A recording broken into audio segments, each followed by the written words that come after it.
spoken, you can say. For me, I don't know. I feel sad. Sad in the sense that I feel sad in the sense that Let your sound sit. we've been living in deep ignorance for so many years, especially the church. The church has been living under thick darkness. Move forward a little bit. I think now I understand when the Bible says, I think in My Isaiah, people perish, eh? no, when it says darkness shall cover the land and thick darkness, I think it's beginning to make sense to me now. And I was talking to a couple of us after during the break. I just said the church is ignorant, and I'm sorry to say our church leaders are also ignorant. Of course. Very, very ignorant, and we've been living a backward life, and we just need to. I mean, they put us back in stone ages. The churches that Nigeria, the way churches are operated in Africa, in Nigeria, is burying you back in stone ages.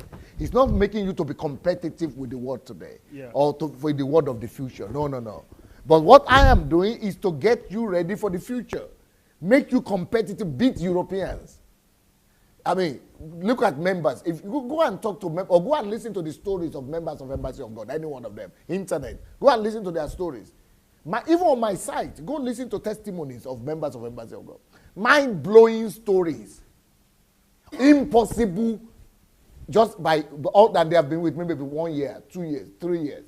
But the things they are doing, because they are taught well. How to use God's resources, God's energy, God's wisdom to conquer the earth. Being members of God, remember, the only thing about conquering the earth, ruling, being the first, only. That's the only thing they know about church, being a Christian. What have we been doing? And they were just communists the other day. And the analogy you gave using the four of us, just honestly, just put a nail to the coffin to say we really don't have churches. We don't have church in Nigeria. We don't have Christianity in Nigeria.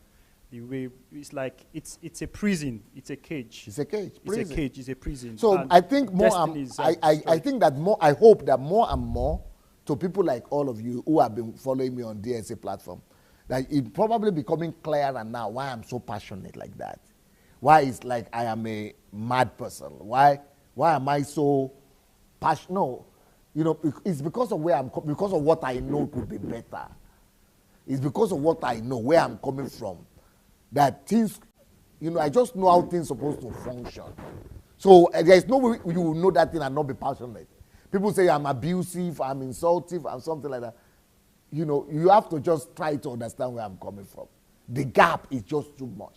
And I want to cover it fast. That's why emotion takes the best of me. Yeah, I feel sad because, like I said, destinies have been destroyed in those churches, and more destinies are being destroyed every single day.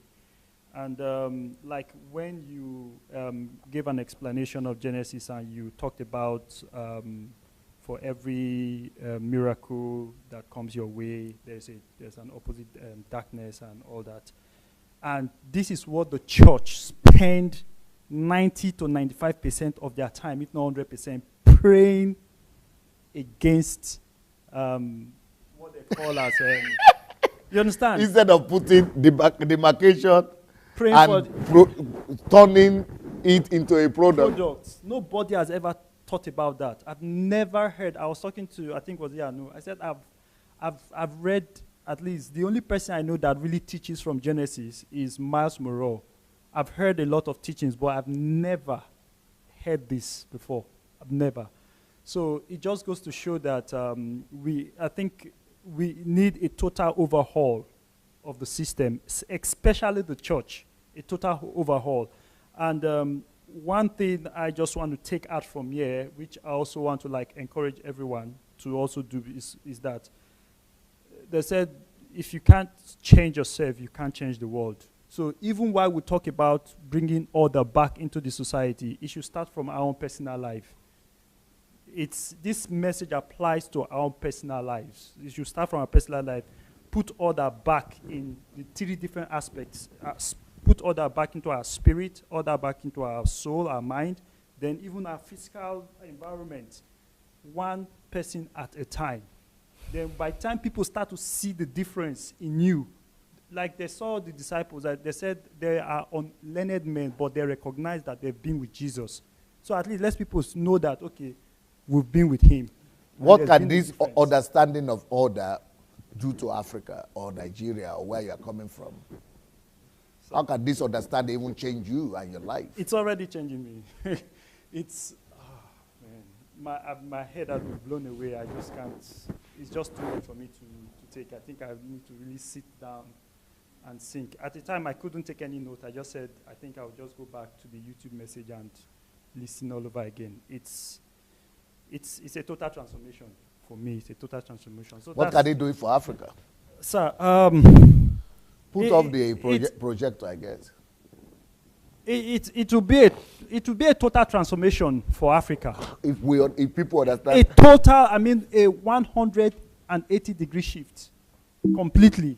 If we can, if everybody can imbibe this, and even like Justin was saying, that even if a lot of people don't get that order from within out, even if it's from external, yes. Yeah, if it is from external, if it is enforced, at least let them go out of the country or out of the continent to go and misbehave. But by the time they come back, they will conform. Yes. So I think we really need to have this. I think, and one other thing is, if we can find a way to get the people in power, the people in authority, the senators, the governors, especially the president. That is what Nigerians are doing now. You saw what all those rich people who have money spraying, dancing, spraying, just instead of them to listen to this, to study. So most of them don't even think there is a necessary. They think they're already big.